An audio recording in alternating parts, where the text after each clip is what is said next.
élevé en ce lieu. Merci Seigneur, à toi la gloire. Amen, amen, amen, amen. Est-ce qu'on peut encore acclamer le Seigneur? Acclamer, acclamer, acclamer notre Dieu pour ce qu'il est, pour ce qu'il fait dans nos vies. Alléluia. Amen, amen, amen, amen. Merci. Merci beaucoup. Bienvenue dans la maison du Seigneur. Vous êtes au bon endroit. Amen.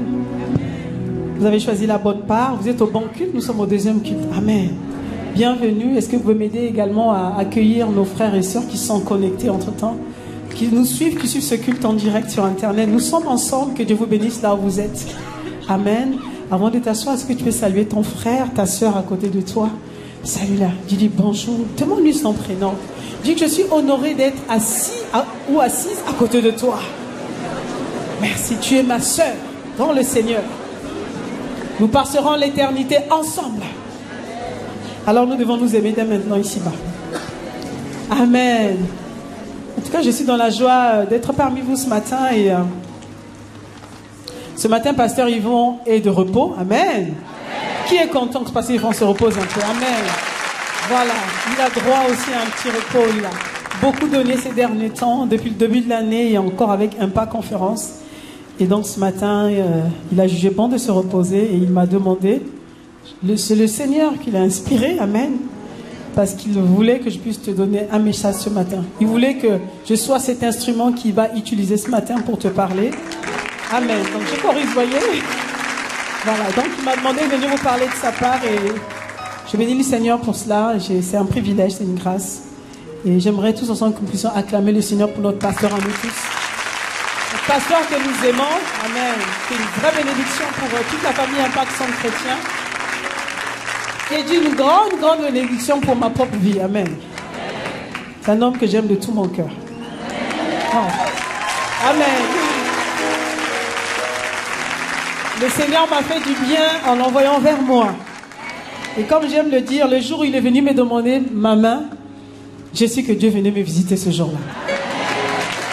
Amen. Donc je suis fier d'être son épouse. C'est une grâce. Quand Dieu vous envoie un de ses enfants, pas n'importe lequel, mais vraiment un vrai fils, c'est une grâce, c'est une visitation divine. Et donc je bénis le Seigneur pour sa vie tous les jours. Ma prière, c'est que vraiment, que tous les jours, je puisse également faire la joie de son cœur. Que je sois cette femme qui est à la hauteur. Amen. Donc priez pour moi en ce sens, priez pour moi. Si vous voulez prier pour moi, priez pour moi. Voilà, je vous donne un sujet de prière. Amen. Que Dieu vous bénisse. Alors la sœur qui est célibataire, qui a acclamé le Seigneur avec moi, cette sœur-là sera visitée. Dieu lui fera du bien. Dieu lui donnera un témoignage. Amen.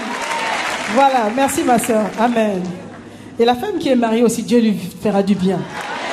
Si ton mari n'est pas encore là où tu aimerais qu'il soit, alors que tu as acclamé le Seigneur avec moi parce que je suis une femme comblée, amen, Dieu te visitera.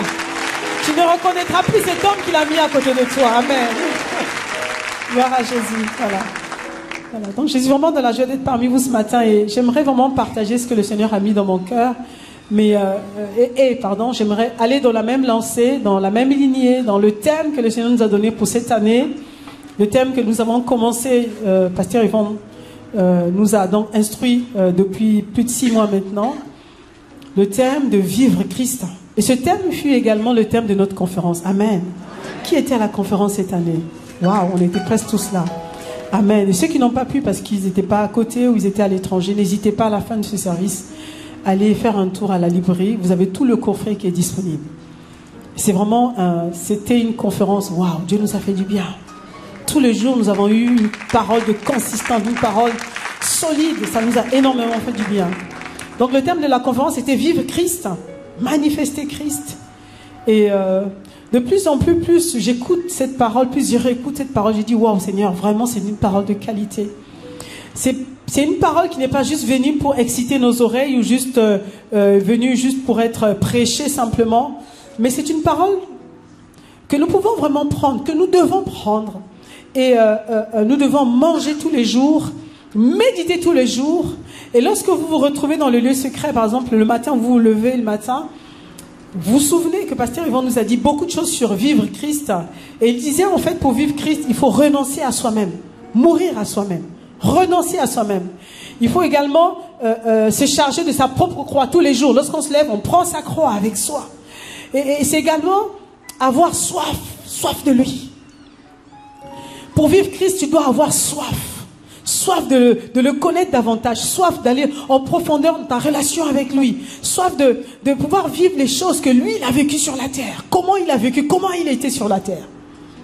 Et vraiment, ces paroles, en tout cas, plus je médite cela, et lorsque je me retrouve dans le lieu secret, là, je me lève le matin, je commence à prier, je dis, Seigneur, accorde-moi la grâce de te vivre. Que les paroles que j'écoute tous les jours ne soient pas juste des paroles, mais que ça soit une réalité en moi. Que je puisse le vivre, que ce soit matérialisé, que je puisse vraiment être le témoignage de ces paroles. Et nous devons faire cela. Lorsque nous écoutons la parole de Dieu, dans le lieu secret, nous devons venir devant le Seigneur. Seigneur, j'ai écouté telle parole. Accorde-moi la grâce de mettre cette parole en pratique. Je compte sur toi, Saint-Esprit. Je compte sur toi pour permettre que cette parole devienne esprit et vie en moi. Amen. Qui pense comme moi ce matin?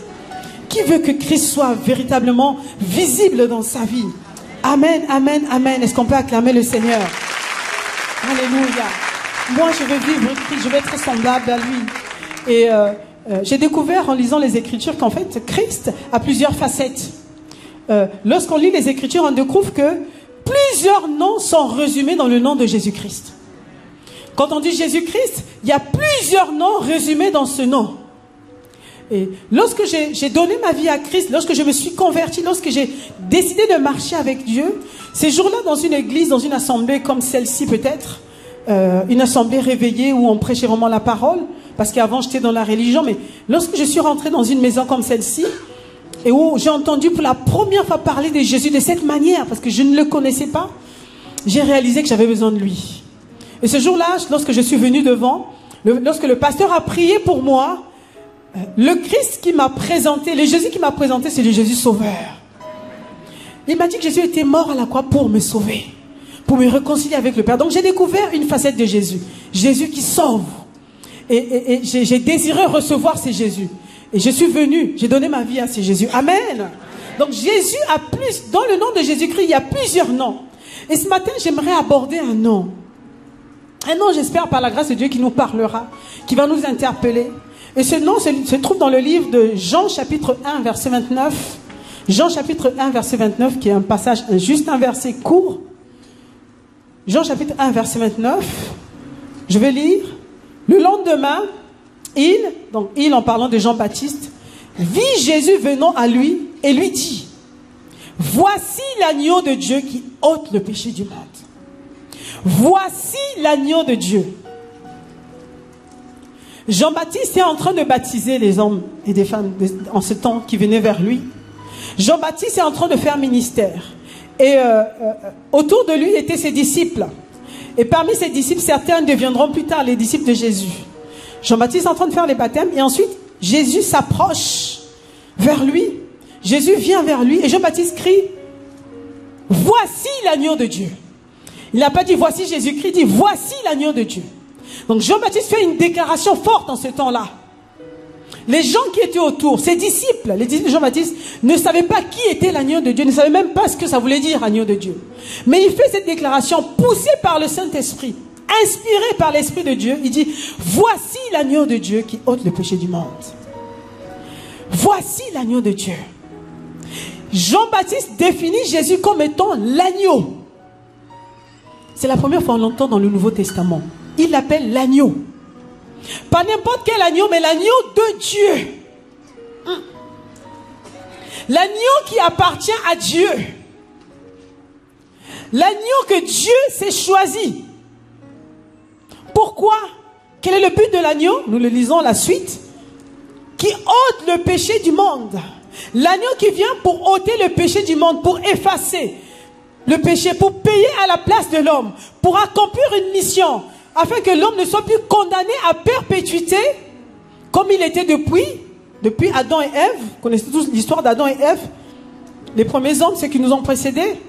Adam et Ève ont péché dans le jardin, et la Bible dit qu'ils étaient maintenant chassés. Ils étaient morts spirituellement, ils étaient privés de la gloire de Dieu, ils étaient séparés de Dieu. Séparés éternellement de Dieu. Et Jean-Baptiste voit Jésus dit, voici l'agneau. Celui qui va venir pour ôter le péché qui séparait l'homme de Dieu. Waouh! Quelle déclaration! Celui qui vient pour que l'homme soit affranchi du péché. Celui qui vient pour changer le statut de l'homme. Pour faire passer l'homme de l'homme condamné à mort à un homme racheté de Dieu. Est-ce qu'on peut acclamer le Seigneur? Je ne sais pas si vous réalisez ce que je suis en train de dire.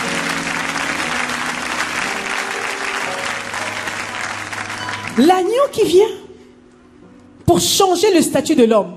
Pour que l'homme quitte le statut de condamné à mort. Parce que l'homme était véritablement condamné à mort. Il était mort éternellement. Et lorsque l'agneau arrive, lorsque Jésus arrive, que Jean-Baptiste appelle l'agneau en ce moment-là, il vient pour changer le statut de l'homme. Afin de lui donner le statut de racheté de Dieu. C'est ce que les Écritures disent. C'est fort. Alors pour ceux qui connaissent un peu, ceux qui ont fait des investissements dans l'immobilier, ceux qui ont l'habitude justement de faire des investissements, d'aller emprunter, d'aller contracter des dettes, n'est-ce pas? C'est pas mauvais. Mais bon, ça dépend à qui vous demandez. Qui est votre propriétaire après? Ceux qui ont l'habitude qui ont par exemple une dette, qui doivent une banque, lorsqu'on dit que une banque rachète ta dette, ça veut dire quoi? Le rachat, en fait, c'est lorsque tu viens devant une seconde banque, alors que tu avais contacté une dette avant, tu viens devant une seconde banque, tu lui dis, écoutez, j'aimerais bien faire affaire avec vous, mais moi, je dois la première banque. Et j'aimerais que mon crédit, ma dette soit rachetée. Est-ce que vous acceptez de racheter ma banque? Généralement, on vient voir une nouvelle banque parce que on sent que les conditions de la précédente banque étaient un peu plus lourdes. La dette était lourde sur nous, on n'arrive plus à porter cette dette. On veut un nouveau propriétaire qui va alléger notre dette. Amen. Est-ce que vous me suivez ce matin? Les spécialistes de l'immobilier peuvent le dire, peuvent me confirmer cela. Et donc on vient devant cette seconde banque, on dit, écoutez, moi j'aimerais bien que vous puissiez racheter ma dette. La deuxième banque, qu'est-ce qu'elle fait? Elle va aller vers la première banque. Elle doit d'abord rembourser intégralement votre dette. Elle doit rembourser. Et donc en remboursant, elle fait ce qu'on appelle le rachat. Elle rachète votre dette. Et donc elle devient le propriétaire de votre dette. Le nouveau propriétaire de votre dette. Et donc vous maintenant, vous ne devez plus la première banque, mais vous dépendez maintenant de la seconde banque. En guillemets, vous êtes libéré de la première, mais en fait, vous n'êtes pas libéré totalement. Vous êtes maintenant engagé avec la deuxième. C'est ce que Jésus est venu faire à la croix. Nous libérer de la tyrannie du premier propriétaire qui était l'ennemi. Mais lorsqu'il nous a rachetés, nous devenons sa propriété. Nous devenons, nous appartenons maintenant à notre Dieu. Amen. Nous sommes libres, c'est vrai, mais libres pour faire sa volonté à lui. Notre vie ne nous appartient plus. Amen. Est-ce qu'on peut acclamer le Seigneur pour ça? Alléluia. Alléluia. Il nous a libérés de la tyrannie du premier propriétaire, c'est vrai. Mais maintenant, nous sommes libres, mais nous sommes libres en lui. Nous sommes maintenant cachés en lui. Notre vie maintenant lui appartient. Amen. Amen. Donc lorsqu'on dit je suis libre en Jésus, je suis libre, c'est bien de rajouter en Jésus. Amen. Nous sommes libres en lui. Notre vie ne nous appartient plus parce qu'en fait notre vie appartenait à l'ancien propriétaire. Lorsque nous venons à lui, il récupère notre vie. Mais heureusement que lui c'est le bon propriétaire. La Bible l'appelle le bon berger. Amen. Nous n'avons rien à craindre. Nous sommes en sécurité entre ses mains. Je préfère quelqu'un qui me rachète et qui sait prendre soin de moi que rester dans les bras de quelqu'un qui m'avait avant, qui non seulement n'avait pas acheté, mais qui avait volé, qui m'avait volé. C'est exactement ce qui s'est passé. Et qui me tyrannise tous les jours. Qui me fait comprendre tous les jours que je lui dois quelque chose. Qui tous les jours, lorsque l'occasion se présente, vient toujours me harceler, vient toujours me tourmenter. Parce qu'il dit que ma vie lui appartient.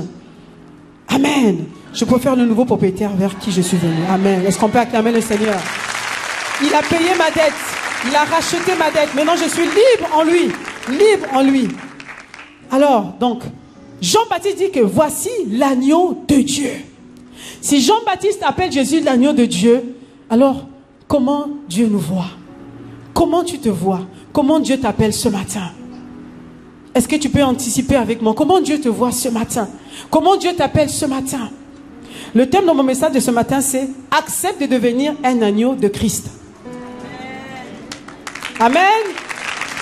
Accepte de devenir un agneau de Christ. Lui, il est l'agneau de Dieu, mais toi, accepte. Toi et moi, acceptons de devenir un agneau de Christ. L'agneau de Christ. Le nom agneau de Dieu n'est pas seulement le nom qui est évoqué dans le Nouveau Testament uniquement. Jean-Baptiste l'a déclaré, c'est vrai. Mais lorsque nous lisons les Écritures, nous voyons que dans l'Ancien Testament, un homme également avait prononcé ce nom. Un homme également avait fait cette déclaration. Un homme également, un prophète de Dieu, avait vu en vision, avait vu cet agneau. Nous le lisons dans le livre d'Ésaïe, chapitre 53, verset 7. Ésaïe 53, verset 7. Écoutez ce que le prophète Ésaïe dit. Il a été maltraité et opprimé. Il n'a point ouvert la bouche.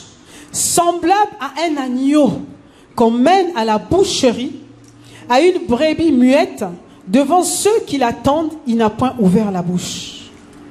Ésaïe a vu Jésus comme l'agneau. 700 ans avant la manifestation physique de Jésus sur la terre, Ésaïe a vu, il a vu Jésus, chez Jésus comment? Jésus comme un agneau qu'on emmenait à l'abattoir. Comme un agneau qui venait pour mourir. Il a eu cette vision. Il dit que j'ai vu l'agneau. Un agneau qu'on allait emmener à l'abattoir pour être sacrifié. Ésaïe 53, verset 7. Il a vu l'agneau qu'on mène à l'abattoir. Jean 1, verset 29. Il a vu l'agneau de Dieu qui ôte le péché du monde. Donc Jésus est l'agneau de Dieu.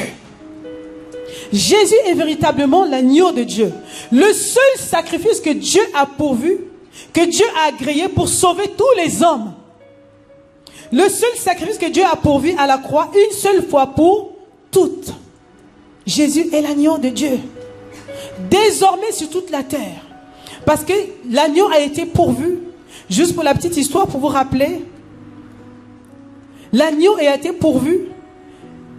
Maintenant, à partir de ce temps, parce que l'agneau a été pourvu sur toute la terre entière, quel que soit le lieu, quel que soit le pays, quelle que soit la famille, lorsqu'un homme croit dans son cœur que Jésus est mort à la croix pour lui, juste croire dans le cœur. C'est ce que la Bible dit dans Romains 10, verset 9. Croit dans son cœur que Jésus est mort à la croix pour lui et qu'il confesse de sa bouche que Dieu l'a ressuscité d'entre les morts, cette personne devient sauvée. Cette personne est rachetée. Juste croire, c'est tout. Dieu a pourvu à l'agneau. Si tu crois dans ton cœur, si tu confesses de ta bouche, dit le Seigneur, alors tu seras sauvé. Quel que soit l'endroit où tu seras. Qu'il y ait un pasteur à côté ou pas pasteur. Mais si tu crois dans ton cœur que Jésus est mort à la croix pour toi, si tu confesses que Dieu l'a ressuscité d'entre les morts, tu seras sauvé. Nous dit les Écritures. Pourquoi? Parce que Jésus est l'agneau de Dieu.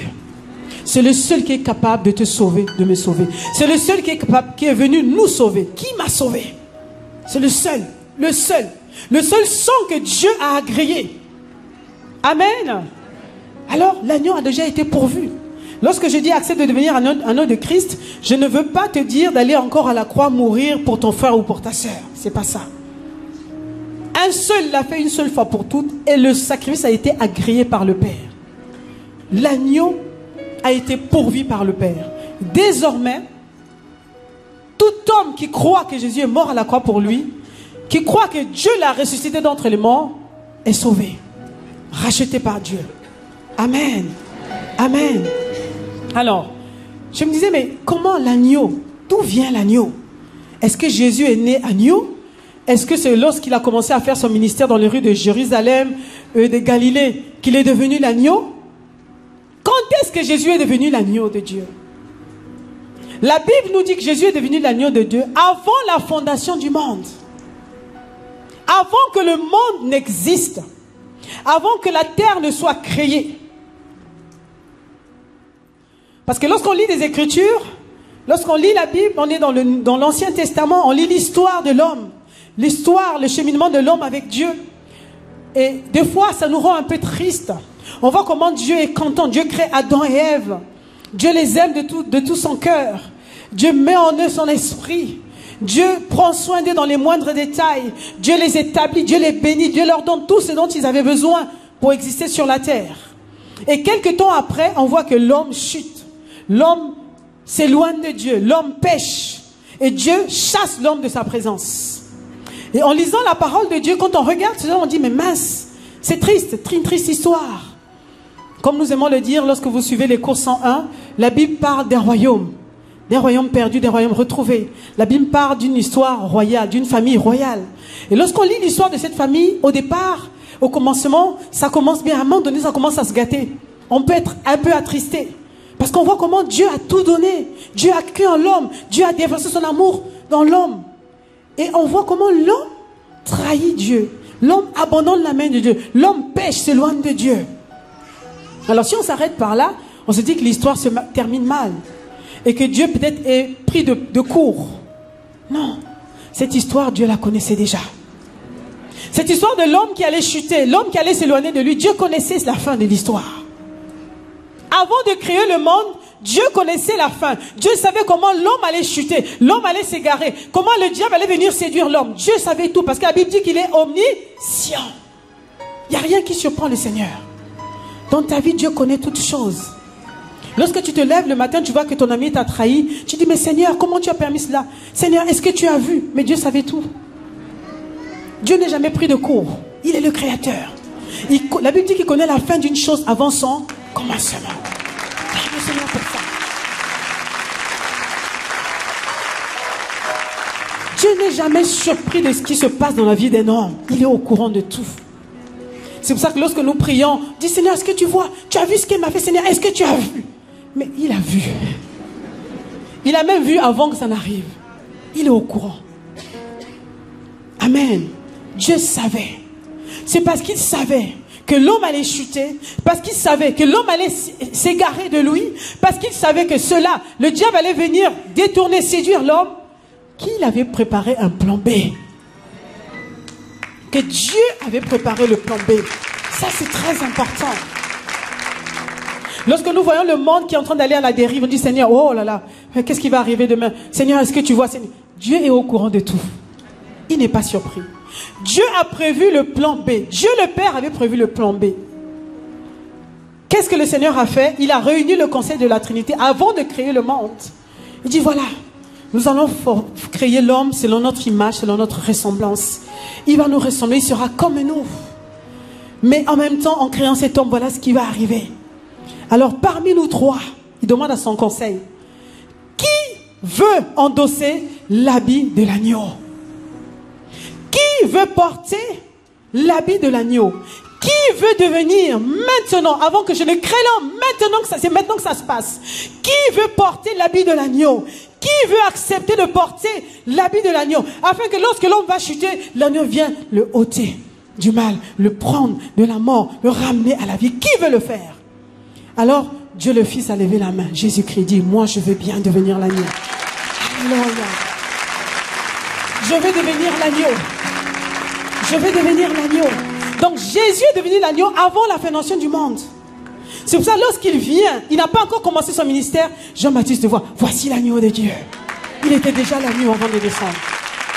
Il était l'agneau avant de naître sur la terre. Il était l'agneau de Dieu. Dieu l'avait choisi et Dieu l'avait approuvé. Dieu l'avait établi. Dieu lui avait donné le pouvoir de devenir agneau. Amen. Le seul agneau pour lequel il allait accepter le sang. Le seul sang capable de laver l'homme. Amen. Donc Jésus est devenu l'agneau avant la fondation du monde. Alors, lorsque vous voyez cette histoire, c'est là maintenant que je veux commencer mon message. Je vais vous demander de me suivre précisément. Je vais vous emmener quelque part. Dans le livre de Ésaïe, chapitre 40, versets 10 à 11. Ésaïe 40, versets 10 à 11. Jean-Baptiste dit que Jésus est l'agneau. Ésaïe a vu que Jésus, l'agneau de Dieu qui venait, comme une brebis qu'on emmène à l'abattoir, comme une brebis qu'on allait sacrifier. Et ici, Ésaïe, dans le chapitre 40, nous dit encore, et c'est là que commence vraiment mon message, Ésaïe 40 nous dit, au verset 10 à 11, là, Ésaïe fait la déclaration. Voici, le Seigneur, l'Éternel, vient avec puissance, et dans son bras, il commande. Voici, le salaire est avec lui, et les rétributions le précèdent. Verset 11. Comme un berger, il paîtra son troupeau. Il prendra les agneaux dans ses bras. Amen. Il prendra les agneaux dans ses bras et les portera dans son sein. Il conduira les brebis qui allaitent. Dans ce passage, Ésaïe fait une découverte. Il fait une déclaration. Il proclame une parole. Il dit ce que Dieu dit de nous. Il nous voit comme Dieu nous voit. Il voit l'agneau de Dieu immolé, sans tache ni péché. Devenir le bon berger qui prend dans ses bras les agneaux. Ceux qui ont été sauvés au prix de son sang. Ceux qui ont accepté de marcher avec lui. Ceux qui se sont réconciliés avec le Père à travers son sacrifice à la croix. Dieu les voit désormais comme les agneaux de Jésus. Dieu nous voit comme les agneaux. Dieu nous voit comme les agneaux. Autrement dit, toi et moi, lavés par le sang de Jésus, nous sommes devenus ces agneaux. Dieu nous voit comme ces agneaux. Ah oui? Ce que Jésus est, nous le sommes également. Vivre Christ, c'est ça. Si Jésus est l'agneau de Dieu, nous sommes ces agneaux. C'est ce que la parole dit. Et dans le psaume 100, verset 3, le psalmiste dit, sachez que l'Éternel est Dieu. C'est lui qui nous a fait et nous lui appartenons. Nous sommes son peuple et le troupeau de son pâturage. Nous sommes son troupeau, nous sommes ses brebis. Nous avons du prix à ses yeux. Il nous prend dans ses bras. C'est lui qui nous conduit. Nous sommes ses agneaux. En tout cas, ceux qui ont accepté de marcher avec lui.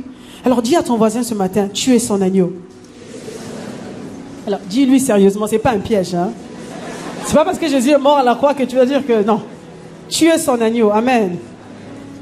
Nous sommes ses agneaux et Jésus est notre berger.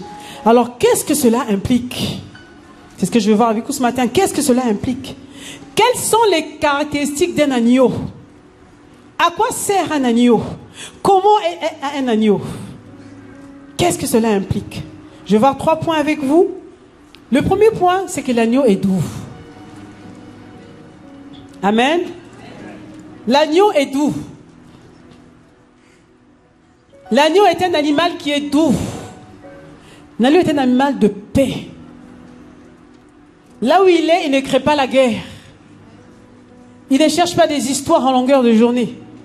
C'est un animal qui n'est pas rugueux. Il n'est pas non plus grincheux. Lorsque tu vois marcher un agneau, tu sens que c'est un animal qui aime la paix. Il est doux, il n'aime pas les problèmes. L'agneau n'est pas le bouc. Eh oui.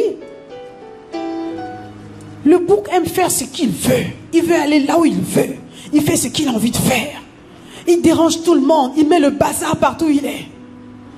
Sa vie est une vie de désordre. Quand il est quelque part, il y a toujours des palabres. Il finit même par contaminer les gens qui sont autour de lui. Par son odeur qui n'est pas terrible. L'agneau est doux. C'est un animal paisible. Paisible. Paisible.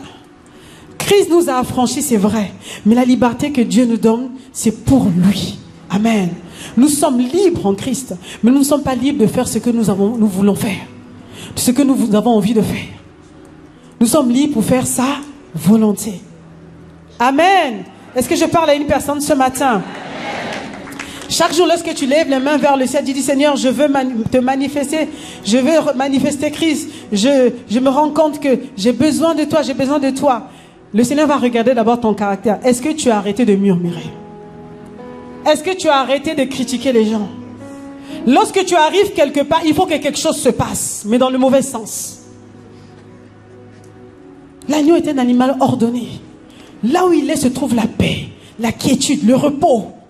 L'agneau donne le repos à son maître.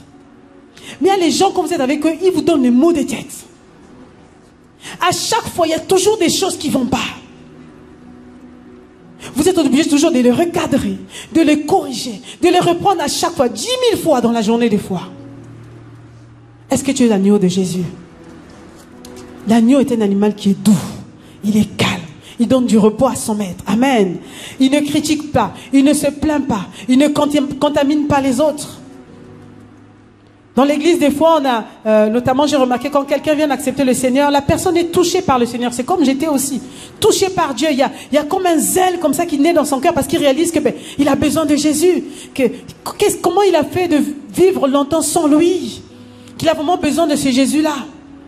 il a découvert une nouvelle relation, il a envie vraiment d'approfondir. Donc la personne est assidue, la personne arrive à l'heure à l'église, la personne salue tout le monde, la personne sourit à tout le monde. Et j'ai remarqué souvent que ces nouveaux convertis qui arrivent dans l'église, ils ont le zèle, ils ont la passion, ils viennent à toutes les réunions, ils sont là, ils ont envie de tout donner à Dieu. Mais malheureusement, des fois, à côté d'eux, il y a souvent un ancien qui est là. Un ancien souvent un peu blasé. Un ancien souvent un peu grincheux. Qui a toujours quelque chose à dire, une remarque à faire. Il a toujours quelque chose de déplacé à dire aux gens autour. Et au fur et à mesure que cet ancien essaie de manifester son caractère qui est vraiment pas agréable à Dieu, petit à petit cet ancien commence à contaminer le nouveau qui vient d'arriver. Vous savez, à force de critiquer, à force d'être dur avec tes frères et tes sœurs, lorsque tu le fais à côté de quelqu'un qui vient d'accepter le Seigneur, tu ne sais pas, tu es en train d'empoisonner cette personne. Tu es en train de la contaminer. Tu es en train de tuer le zèle qui était à l'intérieur d'elle. Elle ne connaît pas la vie chrétienne, elle est en train de découvrir. Mais donne-lui l'occasion d'aller loin avec Dieu. Donne-lui l'occasion d'aimer Dieu. Donne-lui l'occasion de servir Dieu. Ne le contamine pas. Toujours en train de rouspecter, de faire le grincheux. L'agneau n'est pas comme ça. Tu dois être l'agneau de Christ. Lorsque Christ te voit, il doit être content. Moi, je dois être l'agneau de Christ. Amen. Qui veut être l'agneau de Christ ce matin? Alors acclame le Seigneur pour ta propre vie. Acclame le Seigneur. Seigneur, je vais être ton agneau. Je vais être ton agneau. Je vais être un exemple, un modèle. Un modèle à suivre. Je vais être ton agneau. La Bible dit dans Marc chapitre 9 verset 43, si ta main est pour toi une occasion de chute, c'est ça souvent. Souvent sans le vouloir, sans se rendre compte, on peut être une occasion de chute pour quelqu'un qui est à côté de nous. Quelqu'un qui n'a rien demandé, mais qui nous a juste observé. Vous savez, les gens observent. Notamment les nouveaux, ils observent.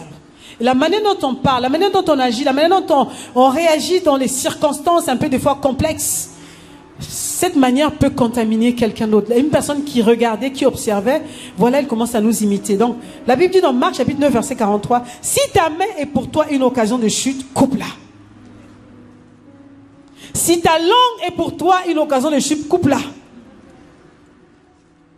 On ne te dit pas de couper ta langue physique.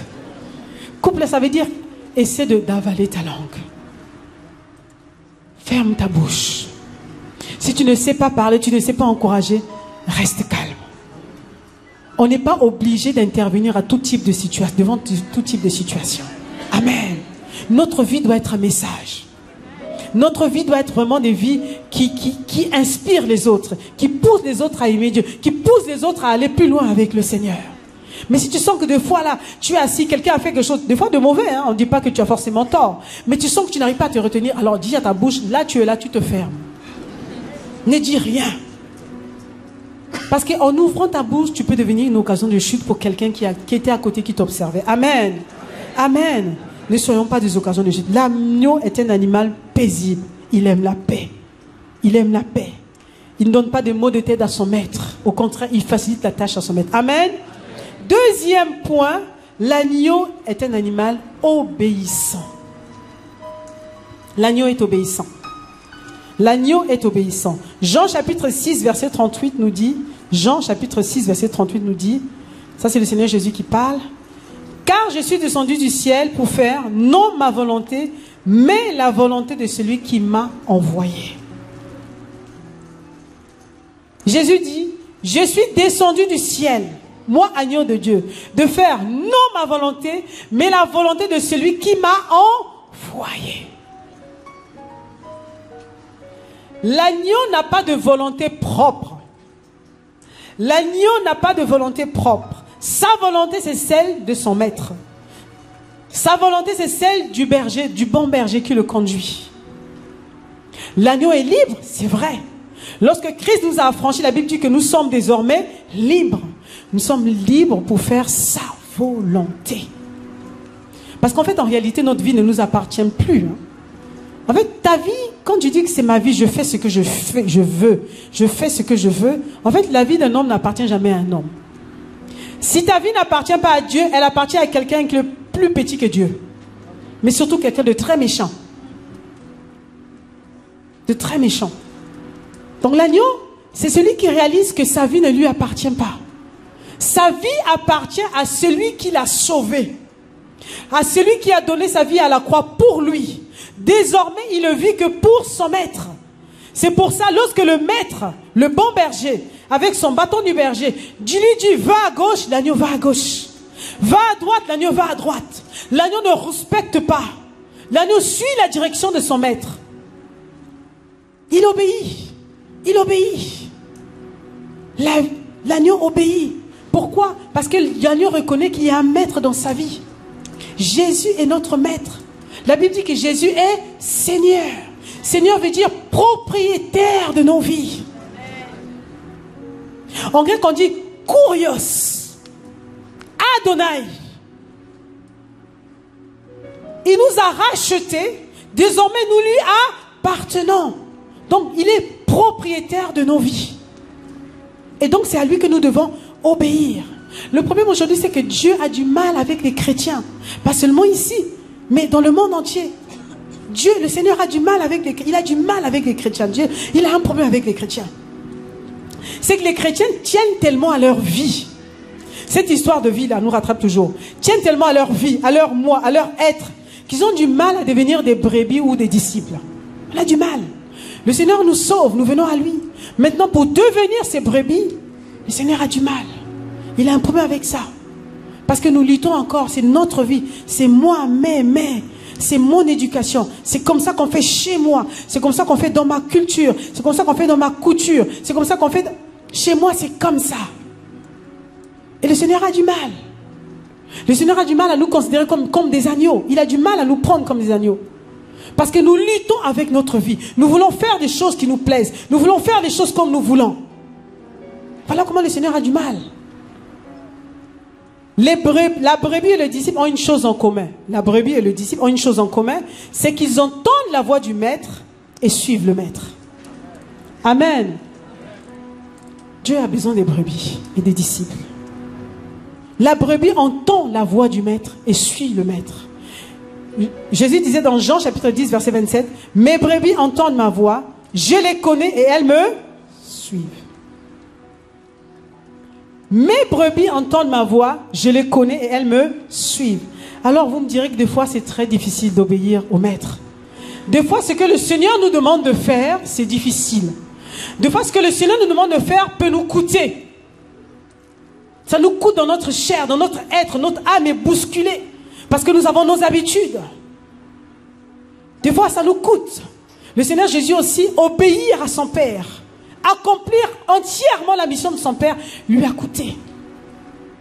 Au jardin de Gethsémane, lorsque Jésus priait, il priait, il voyait venir l'heure fatidique, il voyait venir l'heure à laquelle on allait venir l'arrêter, il voyait venir l'heure à laquelle le temps venait pour lui de monter à la croix, pour mourir, pour enfin accomplir la mission pour laquelle il a été envoyé sur la terre. Lorsqu'on voyait Jésus guérir les malades, ressusciter les morts, guérir les cœurs brisés, les gens pensaient que c'était sa mission. La mission, c'était de mourir à la croix. Tout ce qu'il faisait, c'est bien, il faisait du bien aux hommes. Mais sa mission ultime, c'était d'aller mourir à la croix. Alors quand l'heure approchait, parce que juste pour rappel, Jésus est mort à la croix, mais on ne l'a pas tué. Comme il dit, ma vie, c'est moi qui la donne. Personne ne la ôte. C'est moi qui donne ma vie. Volontairement. C'est pas quelqu'un, Jésus ne s'est pas suicidé. On ne l'a pas assassiné, mais il a donné sa vie. Amen. Parce qu'il savait que c'est ce qu'il était venu faire sur la terre. Il a donné sa vie. Il a donné. Donc il savait que l'heure arrivait. Et là, au jardin de Gethsémane, pendant qu'il priait, il avait encore le choix. Parce que Jésus était Dieu. Il avait encore le choix de dire, bon là, cette histoire-là, j'ai ressuscité les morts, j'ai guéri les malades, j'ai guéri les paralytiques, les aveugles l'ont vu. Je pense que j'ai assez fait comme ça. Là, je m'arrête là. Aller à la croix là, non. Jésus avait le choix. Je vous assure, chers frères et sœurs, Jésus avait le choix. Il pouvait dire que là maintenant, pendant qu'il priait, il sentait la souffrance. Il voyait comment la mort s'approchait. Il avait le choix de dire que là maintenant, je m'arrête là. Il avait le choix. Alors, il commençait à gémir devant le Seigneur. Il commençait à gémir, il commençait à supplier son Père. Il dit, Père, Si cela est possible, éloigne cette coupe de moi. Si cela est possible, il commençait à négocier avec son père. Il dit que je vois cette mort, elle est atroce. Je vois cette mort, elle est dure. Je vois comment je vais être flagellé. Je vois comment ils vont percer mon côté. Parce que Jésus savait comment il allait mourir. C'est ce qui allait se passer. Il connaissait tout le film. Et donc il commençait à visionner cela. Il dit, je vois cela. Et pendant qu'il visionnait, son corps avait mal. Il souffrait dans son corps. Il souffrait dans son âme. Il avait mal au-dedans de lui. Il voyait cette mort venir. Il voyait cette mort. Il sentait cette mort venir. Et certains d'entre nous qui avons vu le film de Jésus de Nazareth, beaucoup ont pleuré. Moi aussi j'ai pleuré. C'était atroce. On ne tue pas quelqu'un comme ça. C'est peut-être plus facile de mettre une balle à une personne comme ça, la personne meurt directement. Mais là, une mort comme ça, c'était vraiment un supplice. Jésus voyait cette mort.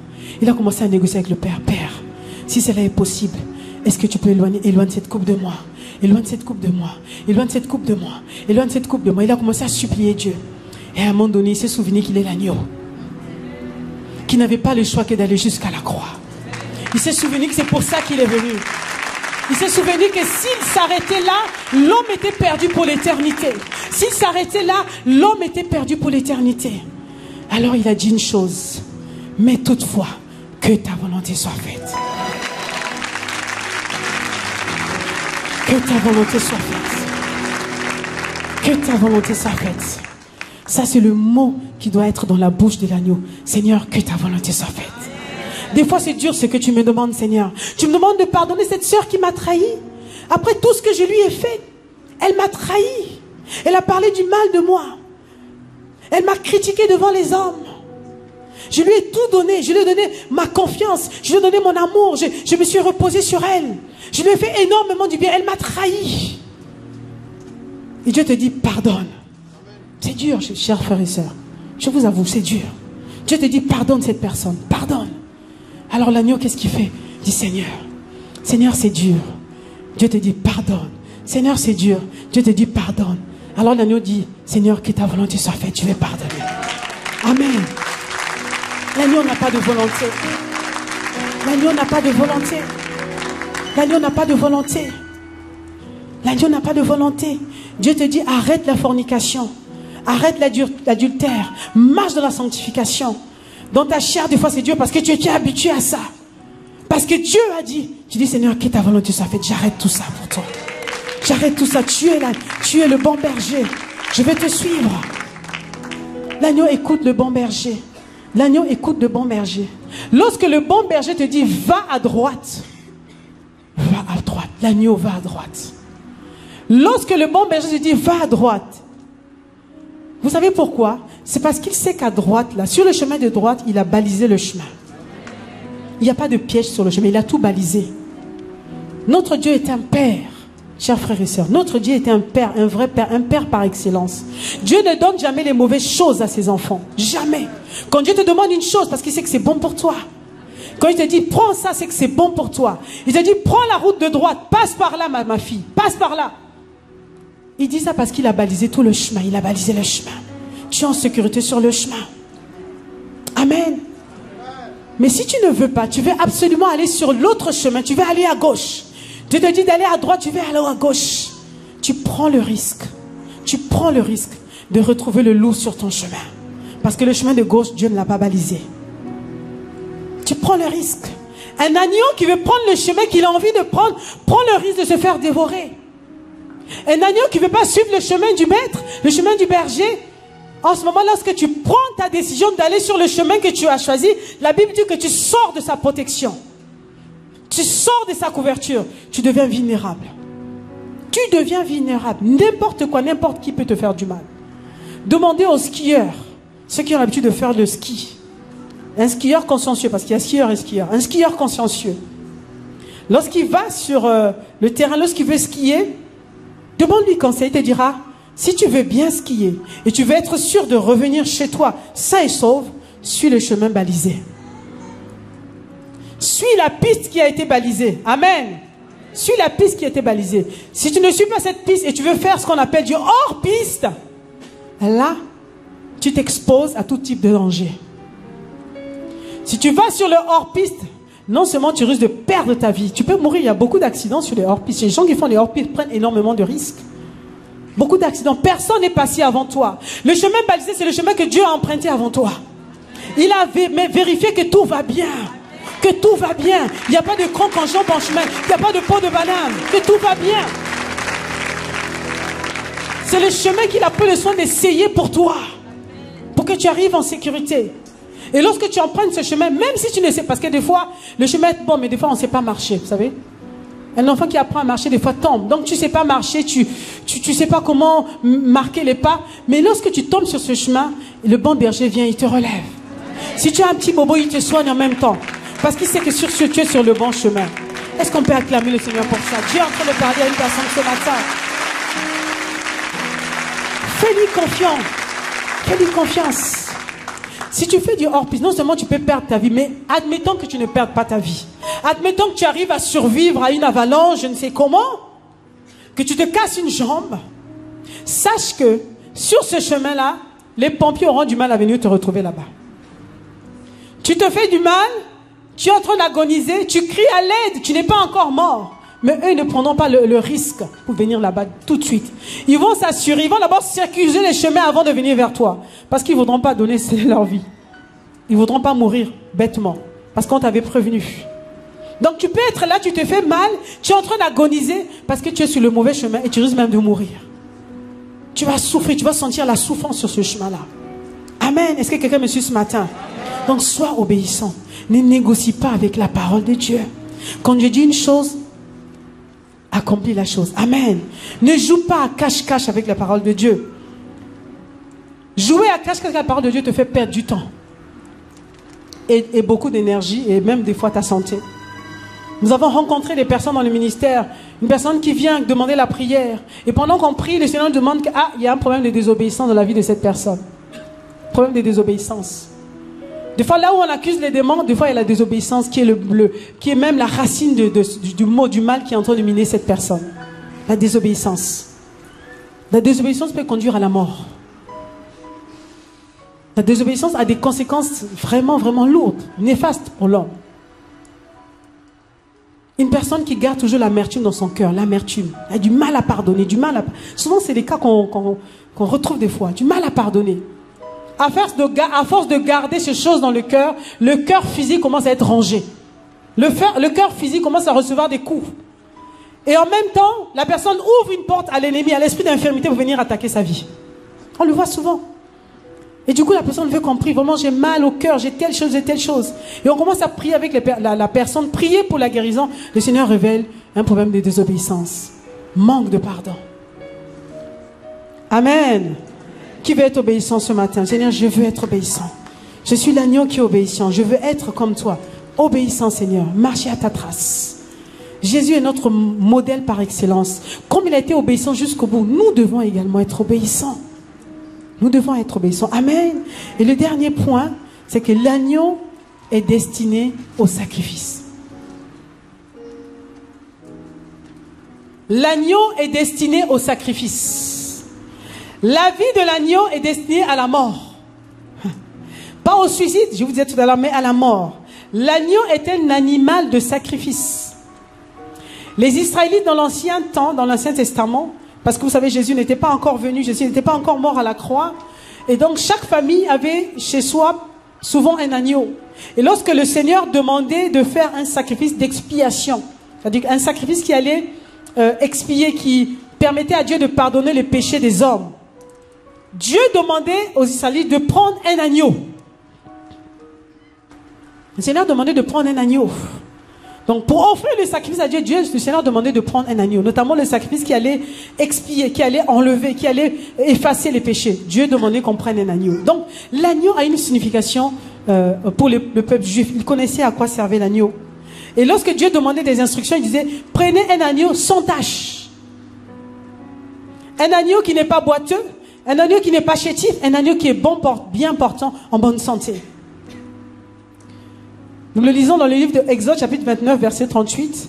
Exode 29, verset 38. Exode, chapitre 29, verset 38. Voici ce que tu offriras sur l'autel, 2 agneaux d'un an, chaque jour à perpétuité. Nous voyons plusieurs passages. Lévitique, chapitre 4, verset 32. L'agneau est un animal qu'on offrait en sacrifice. Lévitique 4, verset 32. S'il offre un agneau en sacrifice d'expiation, il offrira une femelle sans défaut. Lévitique 23, verset 12. Lévitique 23, verset 12. Le jour où vous agiterez la gerbe, vous offrirez en holocauste à l'Éternel un agneau d'un an sans défaut. Lorsque tu disais à un juif d'aller offrir un sacrifice à Dieu, il prenait un agneau pour offrir à Dieu. Amen. Donc l'agneau connaissait sa fin, connaissait sa destination. Il servait pour le sacrifice. C'est pour ça que quand Jean-Baptiste dit « Voici l'agneau de Dieu », il savait que Jean-Baptiste disait que celui-là, il va mourir à la croix. Personne ne savait que Jésus allait mourir à la croix. Jean-Baptiste, en proclamant cela, Ésaïe, en voyant l'agneau de Dieu, il savait qu'il va mourir. Je le vois comme étant un agneau qu'on emmène à l'abattoir. Pour un but. Pour un but. L'agneau ne se suscite pas, mais l'agneau donne sa vie. Amen. L'agneau donne sa vie afin que d'autres reçoivent la vie. Ça, c'est le secret de l'agneau. L'agneau donne sa vie. Donc, l'agneau est un animal de sacrifice. Et nous connaissons également l'histoire de papa Abraham avec son fils Isaac. Dans Genèse, chapitre 22, verset 8. Abraham et Isaac. Lorsque Abraham dit à son fils, « Fiston, viens avec moi. Allons adorer notre Dieu. Allons adorer notre Père. Allons adorer. » Lorsque Isaac a entendu le mot adorer, il savait qu'on devait aller à la montagne, on devait emmener un sacrifice. On devait emmener un sacrifice à la montagne pour adorer Dieu. Parce qu'on adorait Dieu avec un sacrifice en ce temps-là. Alors ils ont commencé à marcher, ils sont partis, ils ont commencé à marcher. Et juste au moment où ils arrivent, avant d'arriver, Isaac arrête son père un instant, dit « Papa, je ne comprends pas. Tu nous as toujours enseigné et on a toujours fait comme ça, on a toujours fait ainsi. Quand on va adorer le Seigneur, voilà. Là je vois le bois, je vois le feu, où est le sacrifice? Il y a quelque chose qui manque, où est le sacrifice? Vous voyez, un petit enfant qui réalise qu'il manque quelque chose. C'est que c'était vraiment ancré en eux, il savait qu'on amenait un sacrifice pour adorer Dieu. On amenait un sacrifice. Il dit, papa, où est le sacrifice? Et nous connaissons tous la réponse d'Abraham. Qu'est-ce qu'Abraham dit? Dieu pourvoira lui-même pour le sacrifice. Dieu pourvoira lui-même. Alors, lorsque je lisais cette réponse, ce verset, je me disais, est-ce que Abraham, lorsqu'il a dit Dieu pourvoira lui-même, est-ce qu'il savait, est-ce qu'il croyait que Dieu allait pourvoir? Est-ce qu'il était sûr que Dieu allait pourvoir? Ou il a dit juste pour embrouiller le petit? Pour l'amadouer? Genre pour ne pas l'effrayer, parce que le petit pouvait dire, mais ce vieux-là, qu'est-ce qu'il croit? Il croit que je ne suis pas intelligent? Isaac pouvait se retourner quand son père a dit, attends, tu emmènes ici, je ne dis pas le sacrifice, attention. Hein. Isaac était capable de transformer son père en sacrifice humain. Moi, je pense qu'Abraham l'a dit sans le savoir, parce qu'il allait véritablement, les Écritures disent, lorsqu'il emmenait Isaac, pour lui, Isaac était le sacrifice, parce que c'est ce que Dieu lui avait demandé de faire. Quand il dit Dieu pourvoira lui-même, il dit, mais je ne sais pas. À mon avis, je vais peut-être te donner, il ne peut pas expliquer à un enfant, je te donnerai comme sacrifice, mais peut-être qu'après t'avoir donné, Dieu va te ressusciter. Amen. Je vais te donner, mais derrière toi, j'aurai d'autres enfants. J'aurai une multitude d'enfants qui vont sortir de toi. Donc Abraham a accepté que son fils Isaac soit un sacrifice, soit un agneau. Il a espéré. Il a marché avec Dieu. Il a dit, si je donne Isaac, derrière Isaac, j'aurai d'autres enfants. Derrière Isaac, j'aurai une multitude. Là, j'ai un seul, je donne un seul, mais derrière, je vais gagner plusieurs. C'est ça, oui. Peut-être pour voir dans ce sens, oui. J'ai dit amen à cela. Amen. Amen. Donc l'agneau, c'est un animal qui servait au sacrifice. Et l'agneau devait mourir pour donner vie à d'autres. L'agneau mourait pour qu'un peuple soit épargné. Lorsque le peuple d'Israël offrait un agneau à Dieu, c'était pour qu'eux ne puissent pas mourir. Parce que la Bible dit que le salaire du péché, c'est la mort. Donc quand un homme péchait, il fallait vraiment quelqu'un pour payer à la place. Et Dieu avait dit, offre-moi un agneau. Et c'est pour ça que le peuple offrait un agneau pour épargner leur vie. Un agneau épargnait tout un peuple. Amen. Nous l'avons vu avec Jésus qui a fait ça pour nous. Il a donné sa vie, nous avons été épargnés. Et dans le livre de Jean, chapitre 12, verset 24, Jean, chapitre 12, verset 24, le Seigneur Jésus dit une vérité ici. Jésus dit, en vérité, je vous le dis, si le grain de blé qui est tombé en terre ne meurt, il reste seul, mais s'il meurt, il porte beaucoup de fruits. Jésus parle de la mort. C'est sûr, quand il était en train de parler, il parlait de sa propre vie. Si le grain de sénévé qui tombe à terre ne meurt, il ne peut porter du fruit. Mais s'il meurt, alors il porte beaucoup de fruits. Quand Dieu dit en vérité, c'est que c'est vraiment une vérité.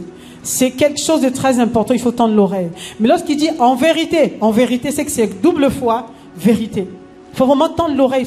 Lorsque vous lisez les évangiles, vous lisez la parole de Jésus, notamment dans l'évangile, souvent c'est écrit en rouge.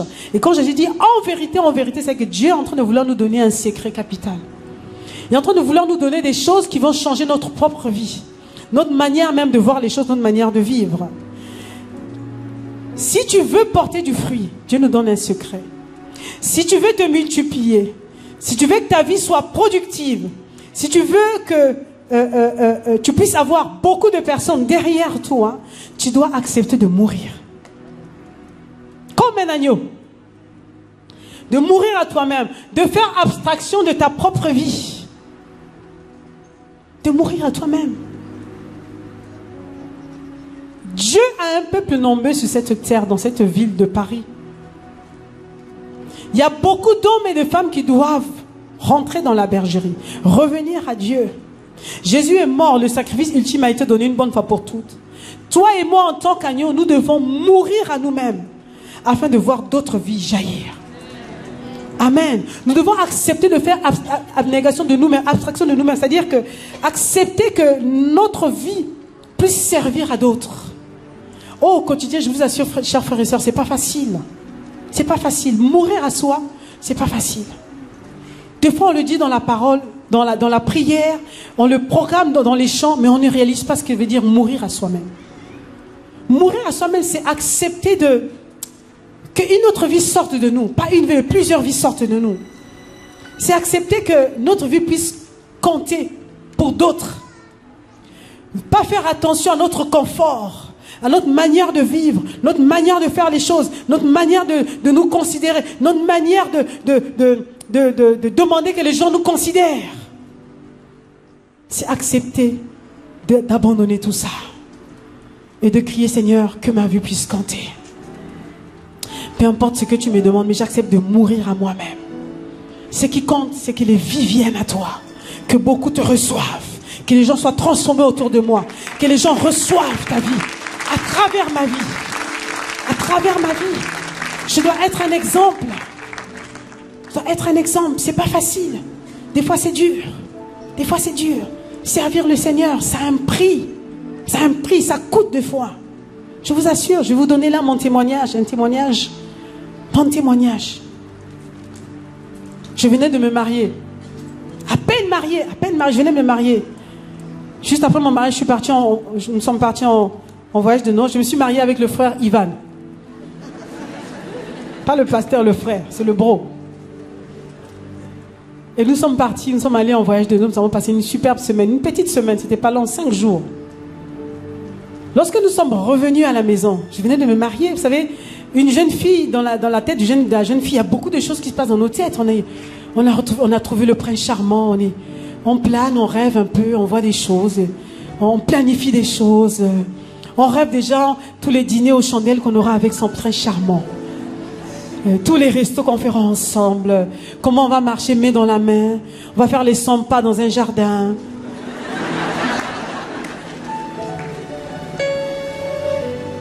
On pense à soi, quoi. On veut se faire du bien. Parce que pour nous, c'est ça le mariage. À peine marié, à peine revenu en France après le voyage, dès le lendemain, mon mari quitte le travail, il revient, il dépose ses affaires, il mange à peine, il sort. J'ai dit, tu vas où? Non, je vais au groupe de maison, je vais aux Ulysses. Je ne sais pas si les bros des Ulysses sont là. Je vais aux Ulysses, il y avait un groupe de maison là-bas chez Maman Jeanne, un groupe de maison. Maman Jeanne avait transformé sa maison en église de maison. Je vais encourager, il y a des frères là-bas, il y a une maman qui m'a appelé là, il a 4 garçons, et puis il y a leurs amis qui viennent, mais j'aimerais aller les encourager. Ils ne connaissent pas le Seigneur, j'aimerais leur parler du Seigneur, j'aimerais les challenger. J'ai dit, ah c'est bien, c'est bien. Ça c'est le premier jour, je dis, ah gloire à Jésus, c'est bien. Amen. Oui, acclame le Seigneur avec moi.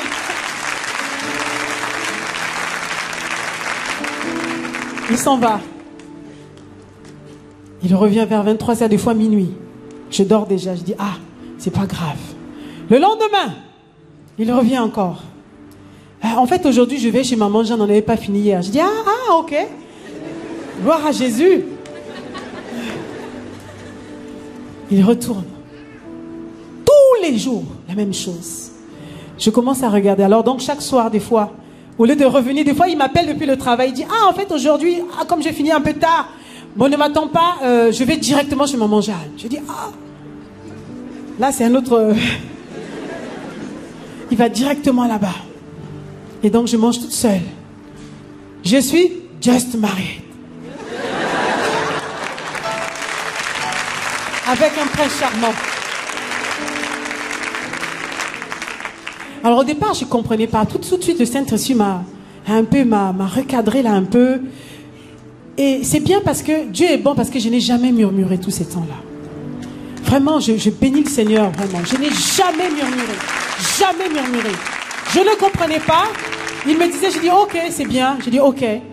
Et après, quand j'allais prier, Dieu me dit, c'est ça. Je dis ok. Et j'ai dit, Seigneur, je ne savais pas, c'est ça qui m'attendait. Il me dit, c'est ça. Je dis ok, Seigneur. Il partait encouragé. Je restais toute seule à la maison. Je n'ai jamais murmuré. Et aujourd'hui, avec le recul, je bénis le Seigneur. Je bénis le Seigneur. Je bénis le Seigneur. Parce que de cette église de maison sont sortis beaucoup de serviteurs de Dieu. Aujourd'hui, nous sommes bénis par le pasteur Christian qui est à Bruxelles. Waouh, quelle bénédiction. Un vrai pilier dans la maison de Dieu. Ça s'est passé dans cette maison de Maman Jeanne. Aujourd'hui, nous sommes bénis par le pasteur Mira qui est un vrai serviteur consciencieux. Ça s'est passé dans cette maison. Nous sommes bénis avec Rudy qui est le fils de Maman Jeanne qui nous bénit ici à la Compta. Ça s'est passé dans cette maison. Uriel qui est également notre premier graphiste. Il nous a bénis avec dans la communication. Ça s'est passé dans cette maison. Il y a même certains frères qui étaient dans la rue une fois. Un soir, ils rentrent. Mais tu te rends compte. Écoute, je te raconte, ce soir, j'étais là. Et il y a des frères. Il y a Mira qui m'a dit, mais il y a des frères dehors là, il y a nos amis à nous. Il y a même Mangué qui était dans le groupe. Nos amis qui sont musulmans et ils disent que Jésus n'est pas Seigneur. Toi, tu nous as dit que Jésus est Seigneur. Ils ont dit non. Donc, ils veulent parler avec toi. Ils disent qu'ils vont te parler de la Bible, ils vont te défier. Alors, mon mari s'en va, il vient. Donc, ils ont fait une prédication en plein air. Donc, il y avait tout le groupe des Ulysse, les jeunes des Ulysse, les jeunes de banlieue. Autour, ils étaient là, assistant, regardant. Et donc, pasteur, il va entendre parler. Et ce jour-là, beaucoup se sont convertis. Beaucoup ont donné leur vie au Seigneur. C'était sa passion, il voulait servir le Seigneur. Mais il y avait un prix à payer. Le prix, c'était de ne pas jouer les... Ouais, chérie, de jouer les mamours à la maison. Il fallait laisser tout ça. Aller prêcher la parole. Amen. Il fallait prêcher la parole. Prêcher la parole pour que d'autres reçoivent la vie. Prêcher la parole. Si j'avais joué les grincheuses, les pleurnichards, si j'avais pollué mon mari à la maison, peut-être qu'on ne serait pas là aujourd'hui. Peut-être qu'il n'aurait pas vu. Peut-être qu'il n'aurait pas vu que le Seigneur l'appelait au ministère. Il ne le savait pas, il était frère dans l'église. Il encourageait les autres frères. J'ai accepté de payer le prix. Il a accepté de payer le prix. Lui, en plus, il prenait beaucoup de risques d'être sur le terrain. Mais moi, à la maison, je payais le prix parce que je n'avais pas mon mari avec moi. Donc, aujourd'hui, je t'encourage, ma sister. Oui, acclame le Seigneur.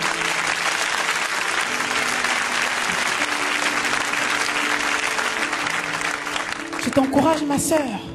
Laisse ton mari servir le Seigneur. On ne sert jamais assez le Seigneur. Quand il va, même s'il va à toutes les réunions, laisse-le aller. Au moins, il est à l'église. Amen. Laisse-le, il est au bon endroit. Laisse-le là-bas. Il y a les soeurs qui disent, ouais, tu pars toujours, tu me laisses seule. Ah oui, mais avec les enfants, je ne m'en sors pas. Donc le mari est obligé de jongler. Ah, ma femme est en train de murmurer. Donc aujourd'hui, je reste à la maison. Alors que tu sais que ce jour-là, ton mari devait aller prier même pour quelqu'un. Laisse-le servir le Seigneur.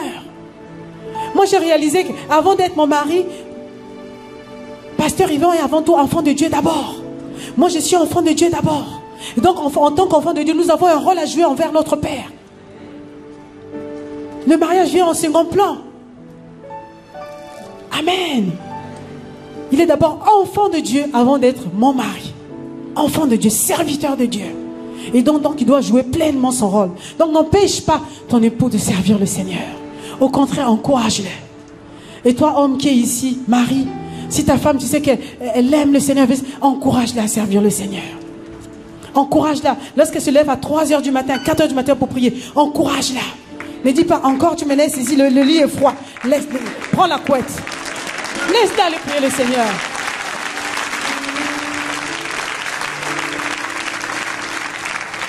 Elle est en train de prier le Seigneur pour votre couple. Lorsqu'elle va prier là, les grâces qui vont se déverser, se déversera dans votre foyer. Vous allez en bénéficier pleinement. Alors n'empêchez pas les uns les autres de servir le Seigneur. Il faut donner, c'est le prix à payer. Le prix à payer pour que d'autres vivent. Des fois, il faut accepter de mettre à côté nos distractions, de mettre à côté toutes nos occupations, mais de donner notre vie. Ce qu'on aurait pu faire pour nous, on le fait pour les autres. Amen, on le fait pour les autres. Est-ce qu'on peut acclamer le Seigneur pour ça? On le fait pour les autres. On le fait pour les autres. On le fait pour les autres. Quand on sert Dieu, on ne compte pas. Venir à l'église de dimanche, c'est servir le Seigneur. Des fois, de matin, tu n'as pas envie, tu es fatigué, tu te sens... Mais ne dis pas que tu viens pour toi seulement. Tu ne sais pas que quand tu viens, ton simple sourire peut encourager une âme. Pour encourager une personne qui était découragée. Il y a des gens, lorsqu'ils te voient, ils sont encouragés, ils sont joyeux, ils sont contents. Alors viens à l'église le dimanche.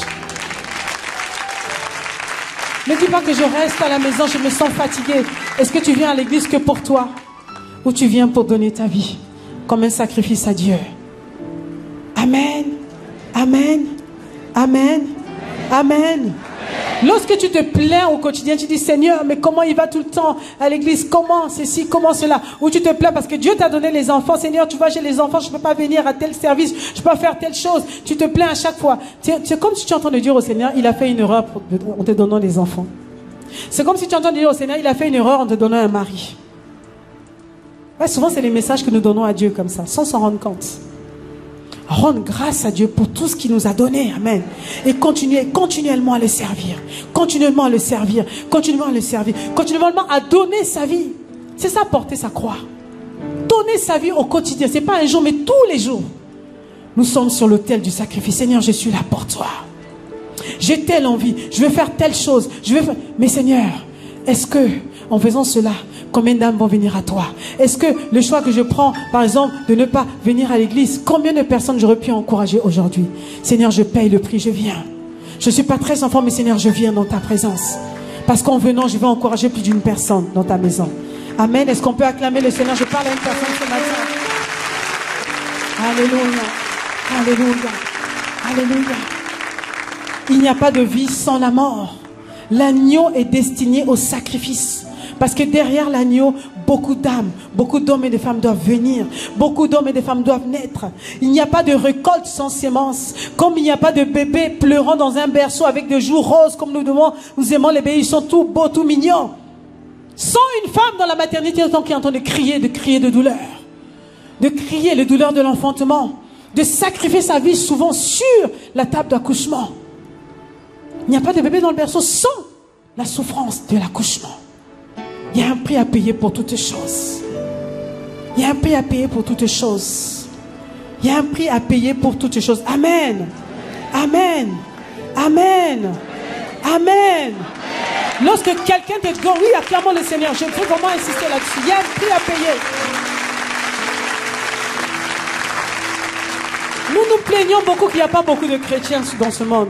Il n'y a pas beaucoup de chrétiens à Paris. Il n'y a pas beaucoup de personnes qui ont donné leur vie au Seigneur. Mais est-ce que nous sommes prêts à mourir pour que ces personnes viennent à Christ? Est-ce que nous sommes prêts au quotidien à mourir? Quelqu'un te parle mal, tout de suite tu réagis.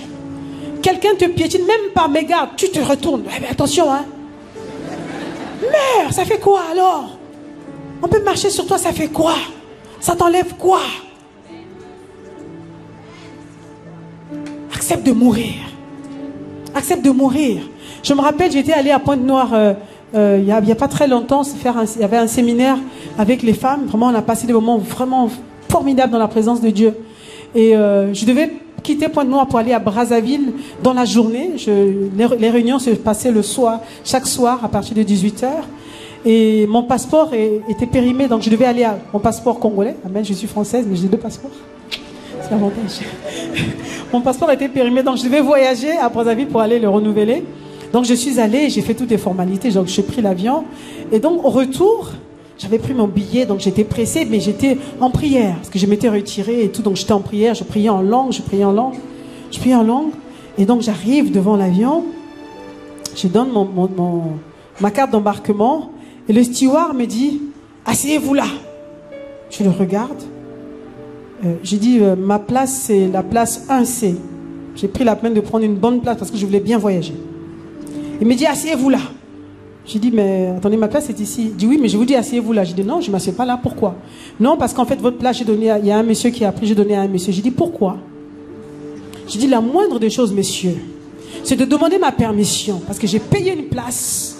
Et c'est ma place. Donc, avant de l'attribuer à qui que ce soit, vous me demandez d'abord si je vais échanger ma place avec quelqu'un. Donc, je ne bouge pas, vous me remettez ma place. Il me dit, madame, mais asseyez-vous là, je vous dis de vous asseoir là. En fait, il y avait une queue derrière, je ne faisais pas attention. Donc, j'ai commencé à parlementer avec ce monsieur. J'ai dit, je ne bouge pas. Vous dites à ce monsieur de quitter ma place. Je vais m'asseoir là, à ma place. Pendant que j'étais en train de parler, je faisais un bazar. En fait, il y avait une queue longue. Et à un moment donné, le Saint-Esprit me dit, mais qui es-tu? Quand j'ai entendu cette voix qui me disait, qui es-tu? Je vous assure, j'avais honte. J'étais en prière, en jeûne et prière. J'ai dit, oh. Le Seigneur me dit, mais pourquoi tu ne veux pas mourir? Quand j'ai entendu cette voix, j'ai dit, oh Seigneur, pardonne-moi. Sans que le steward ne parle encore, je me suis déplacée, je suis allée m'asseoir. Je me suis m'asseoir, j'ai dit, oh là là là là là là là. Je vous assure que j'avais honte de moi-même. J'ai dit, hé, moi qui suis en train de parler du Seigneur aux gens. En plus, je suis en jeûne et prière. Je suis en train de prier en langue. Mais voilà comment je commence à me comporter. La mort, là, je ne vais pas mourir. J'ai dit, oh Seigneur, pardon. Je suis allé m'asseoir. J'ai dit, Seigneur, je vais mourir. Je me suis assise. Et le steward me regardait. Il me dit, madame, j'ai dit, ça va, laissez comme ça. J'ai dit, non, non, ça va. Oh Seigneur, aie compassion de nous. Aie compassion de nous. Et là, le Seigneur a commencé à monter. Mais tu vois la queue là, tous les gens sont en train de regarder. Parmi eux, s'il y a une personne qui venait ce soir là, en fait, on ne se rend pas compte. Notre vie ne nous appartient pas. C'est ce que je vais simplement vous dire. Nous nous plaignons de comment on est très peu. Il y a très peu de chrétiens, très peu de personnes, très peu de chrétiens dans la politique, très peu de chrétiens dans les hautes sphères des décisions, très peu de chrétiens. Mais est-ce qu'on accepte de mourir? Pour que toutes ces personnes qu'on veut voir, pour que nous ayons une multitude de frères et de sœurs, pour qu'on ait des gens dans l'immobilier, pour qu'on ait des gens qui sont semblables à nous, nous devons mourir. C'est en mourant que les autres vont recevoir la vie. C'est parce que nous acceptons de mourir que beaucoup vont venir à lui. C'est parce que tu acceptes de mourir à la maison que tes frères et sœurs vont accepter Christ. Amen. Parce que tu acceptes de mourir à la maison que tu ne seras plus la seule née de nouveau dans la maison. Tu ne seras plus la seule convertie à la maison. Tu ne seras pas le seul chrétien au travail. Vous serez plusieurs. Parce qu'au quotidien, tu vas crucifier ta chair. Tu vas mourir. Les gens vont te parler mal. Tu vas accepter. Tu vas montrer l'exemple. Tu vas avaler ton orgueil. Tu vas avaler ta fierté. Parce que ton souci premier, c'est de donner la vie. De donner la vie. Donner la vie. Donner la vie. Donner la vie. Comme l'agneau de Christ. Christ a donné sa vie. Est-ce que toi, tu veux donner ta vie? Est-ce que c'est ce qui t'habite? Tu veux être semblable à lui. Tu veux vivre Christ. Est-ce que tu acceptes d'être cet agneau qui donne sa vie? Afin d'avoir plusieurs frères au final, afin d'être parmi plusieurs frères, afin de voir la vie de plusieurs frères autour de toi, afin de ne plus être seul converti dans la famille, seul dans la société, seul chrétien dans cette ville, dans un quartier. Ta voisine qui est en face de toi, est-ce que tu connais son nom? Est-ce que tu es prête à aller cogner à sa porte, simplement pour lui dire bonjour? Oh, je ne dis pas simplement que Jésus t'aime, tout ça. Vous savez, souvent quand nous parlons de Dieu aux gens, les gens n'acceptent pas parce que c'est vide, il n'y a pas de vie dedans. Nous sommes superficiels. Nous ne donnons pas le meilleur de nous-mêmes. Nous ne sommes pas vrais dans ce que nous faisons. Mais quand tu donnes ta vie, réellement, la vie, cette vie que tu donnes va porter beaucoup de fruits. Parce que la vie a un poids. La vie est un poids lourd. Quand tu donnes une vie, la personne reçoit, dit, tu as quelque chose. Tu as quelque chose que je n'ai pas. Parce que cette personne reçoit une vie, reçoit une visitation, reçoit une présence qu'elle n'a pas. Alors cette personne va chercher le Dieu que tu connais. Est-ce que tes oreilles sont prêtes, à écouter une personne qui est abattue? Une personne qui manque de tout. Est-ce que tu es prêt à payer le prix pour ça? Pour l'encourager? Et des fois, mettre la main des fois dans la poche pour l'encourager. Frère, tiens ça pour toi, ça te fera du bien. Tu as tes propres besoins, tu as tes propres challenges, mais le fait de lui donner, tu es en train de donner ta vie. Donner, c'est enlever ce que tu as pour... la personne qui reçoit, quand quelqu'un reçoit, c'est qu'il y a une personne qui s'est sacrifiée. Une personne qui a enlevé, une personne qui a soustrait de sa vie quelque chose. Rien n'est gratuit dans la vie. Alors si nous voulons que le monde reçoive la vie, nous devons donner notre vie. Amen. Nous devons donner notre vie. Le prix d'une vie est une vie. Est-ce que tu es prêt à donner ta vie ce matin? Est-ce que tu veux prendre la résolution d'être cet agneau, l'agneau de Christ, l'agneau de Jésus, l'agneau de Christ, cet agneau qui est prêt à payer le prix, cet agneau qui est prêt à dire, Seigneur, non pas ma volonté, mais c'est ta volonté. Sers-toi de moi, je vais être cet instrument utile entre tes mains. Est-ce que tu es prêt à dire cela? Seigneur, là où tu irais, j'irai. Où tu seras, j'y serai aussi, Seigneur. Je vais être avec toi. Tu m'as montré l'exemple. Tu as payé de ta vie, Seigneur. Moi aussi, je vais donner ma vie. Afin que nous soyons nombreux à aimer le Seigneur dans la ville de Paris. Afin que nous soyons nombreux dans la politique. Afin que nous soyons nombreux dans la médecine. Afin que nous soyons nombreux dans la recherche. Afin que lorsqu'on cherche les enfants de Dieu, qu'on ne vienne pas seulement les trouver dans l'église, qu'on les trouve partout. Qu'il y ait une multiplication. Les enfants de Dieu dans le monde entier. Est-ce que tu es prêt? Alors je vais te demander de te tenir debout. Nous allons prier ensemble. Nous allons le supplier, Seigneur.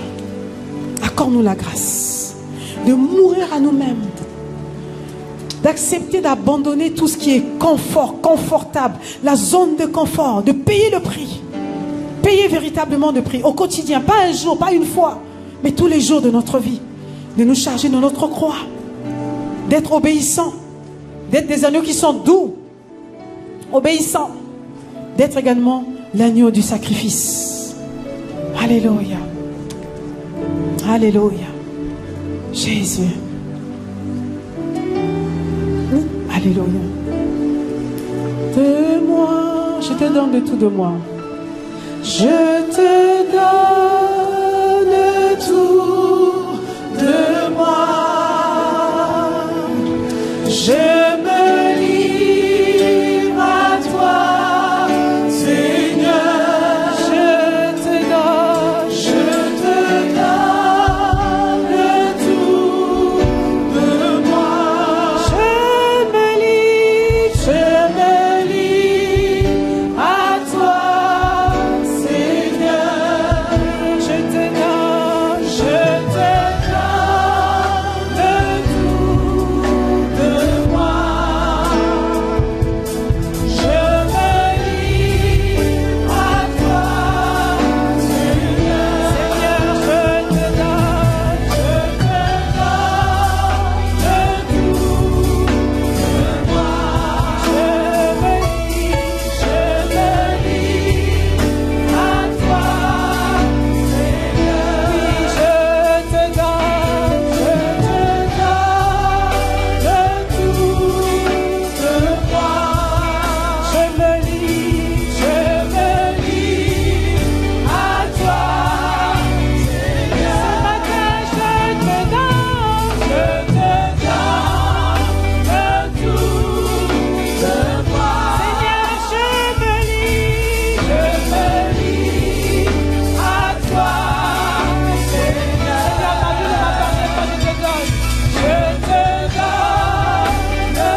je choisirais Jésus.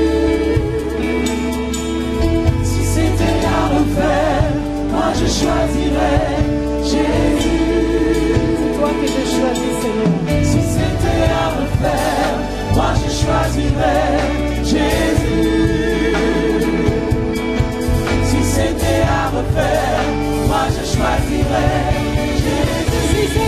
Si c'était à refaire, Si c'était à refaire, moi je choisirais Jésus. ce matin je suis le sacrifice, alléluia. Si c'était à refaire, moi je choisirais Jésus. Si c'était à refaire, Si c'était à refaire, moi je choisirais Jésus. je choisis de marcher avec toi, Seigneur. Je choisis de m'engager. C'est toi que je choisis. C'est toi que mon âme recherche. C'est toi que mon âme recherche, Seigneur. Si c'était à refaire, moi je choisirais Jésus. Je choisis de m'engager. Si c'était à refaire, moi je choisirais Jésus. Je choisis de marcher avec toi. Je choisis de te confier À à toi. refaire, moi je Toi seul et toi seul dans ma vie. Oui, si c'était à refaire. C'était à refaire, moi je choisirais Jésus. Si c'était à refaire. C'était à refaire, moi je choisirais Jésus. Jésus qui a fait le prix à la croix pour nous. Si c'était à refaire, moi je choisirais Jésus. Je te donne toute ma vie, Seigneur. Reçois ma vie comme un sacrifice ce matin. Je te donne toute ma vie, Seigneur. Sur l'autel du sacrifice, je te donne toute ma vie. Je te donne. Toute ma vie, Seigneur. Oh Seigneur, c'est comme un engagement aujourd'hui, Seigneur. Je te donne toute ma vie, Seigneur. Sur l'autel du sacrifice, Seigneur, je te dédie ma vie, je te dédicace ma vie, Seigneur. Toute Ma vie ne m'appartient pas. En réalité, elle t'appartient. Alors prends ma vie. Prends ma vie, Seigneur. Je te donne toute ma vie, Seigneur. Oui, Seigneur. Je te donne toute ma vie, Seigneur. J'aimerais faire un appel maintenant. J'aimerais vraiment. Alors que je parlais, j'ai parlé de l'agneau de Dieu, l'agneau que Dieu a pourvu. Pour que le sang de l'agneau ait une puissance, pour que le sang de l'agneau puisse vraiment agir dans ta vie, il faut que tu aies donné ta vie à Christ.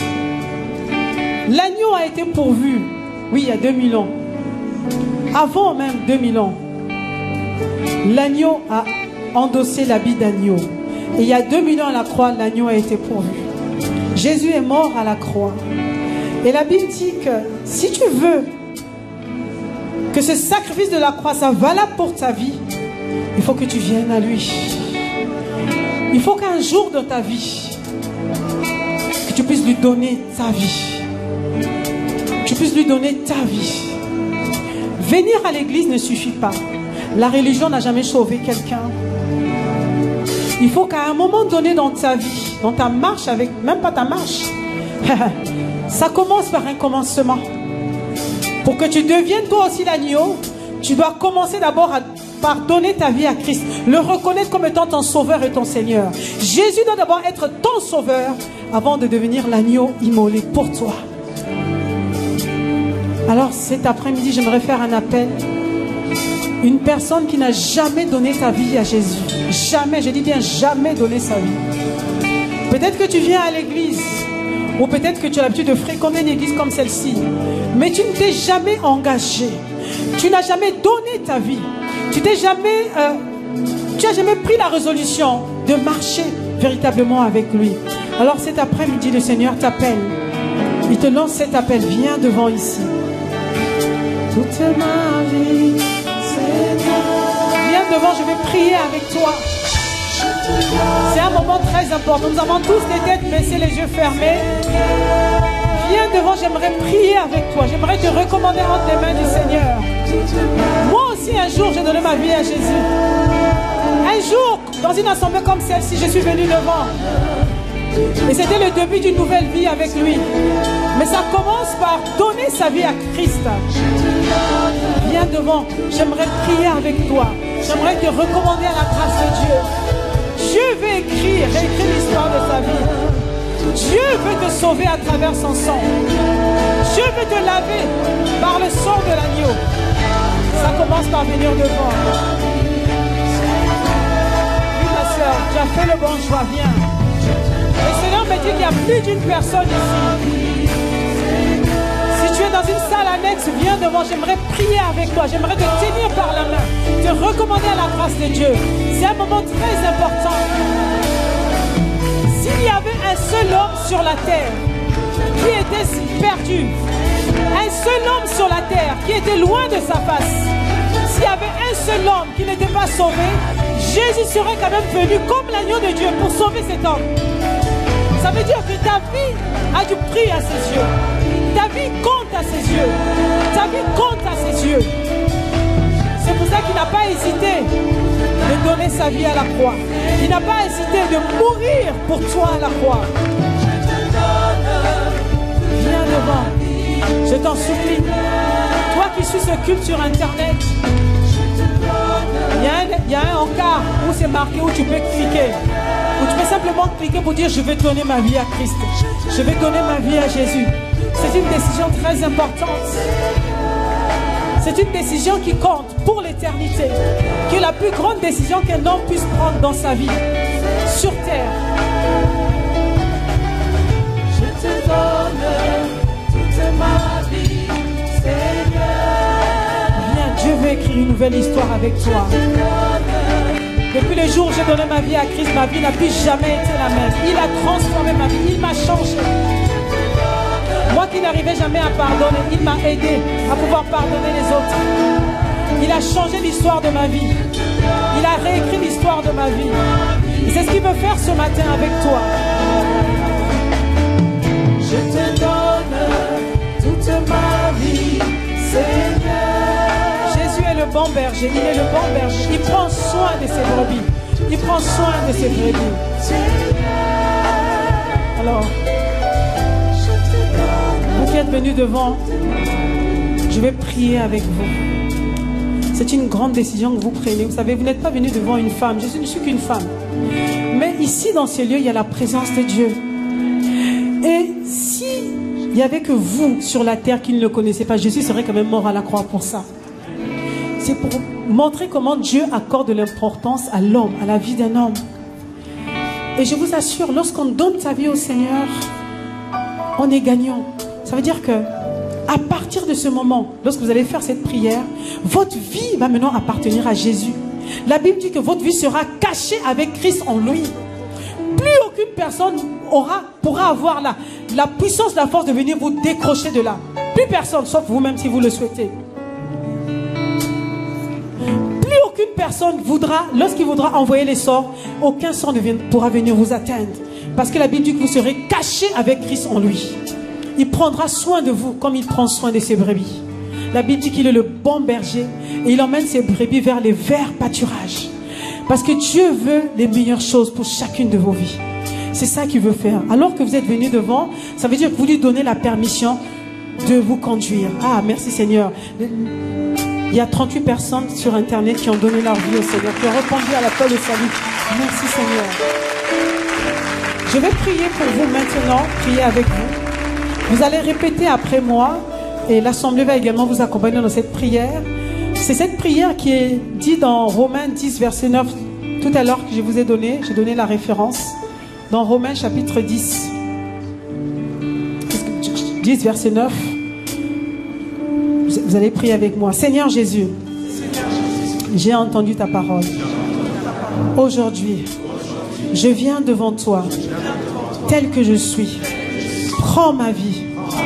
Je m'abandonne à toi aujourd'hui. Seigneur Jésus, je crois que tu es mort à la croix pour moi. Je confesse dans ma bouche aujourd'hui que Dieu t'a ressuscité d'entre les morts. Alors reçois-moi, Seigneur, aujourd'hui. Prends ma vie. Purifie-moi par ton sang. Pardonne mes péchés. Lave-moi. Merci Seigneur de ce que tu changes ma vie. Tu réécris l'histoire de ma vie.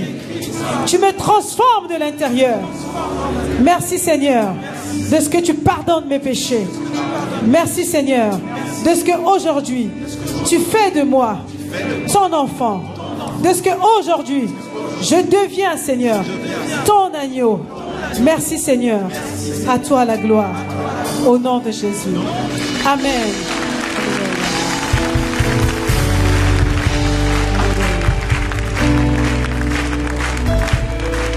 Je vais prier pour vous. Je vais vous recommander à la grâce de Dieu. Levez les mains vers le ciel en signe d'abandon. Seigneur, merci pour tes enfants qui sont venus devant. Ils ne sont pas venus devant moi. Non, non, non. C'est devant toi qu'ils sont venus. Ils ont entendu ta parole. Ils ont cru en cette parole. Ils sont venus devant toi, abandonner leur vie entre tes mains. Seigneur, merci. De ce que, Seigneur, tu écris leur nom dans le livre de vie. Tu changes leur vie. Tu réécris l'histoire de leur vie. Seigneur, merci. De ce qu'à partir de maintenant, leur vie ne sera plus jamais la même. Merci, Seigneur, de ce que tu commences une nouvelle histoire avec eux aujourd'hui.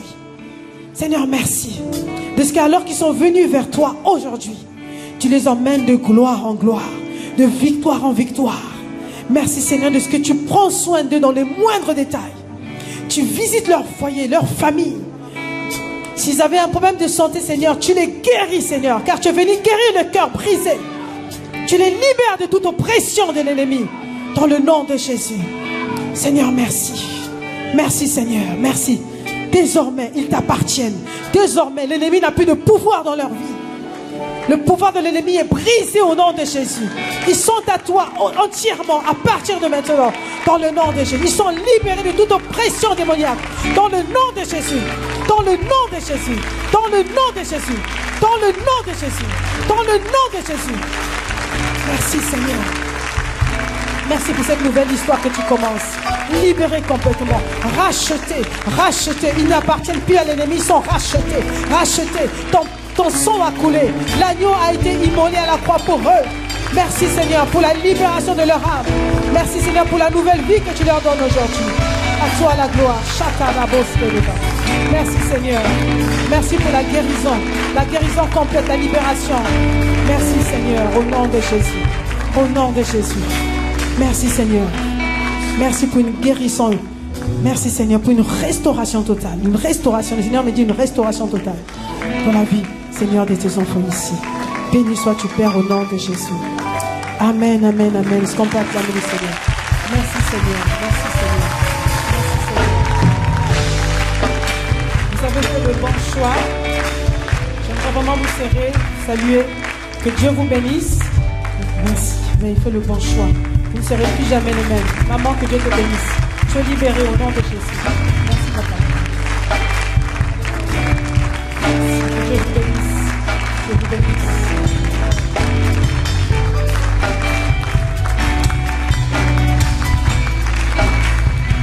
Bienvenue dans la maison de Dieu.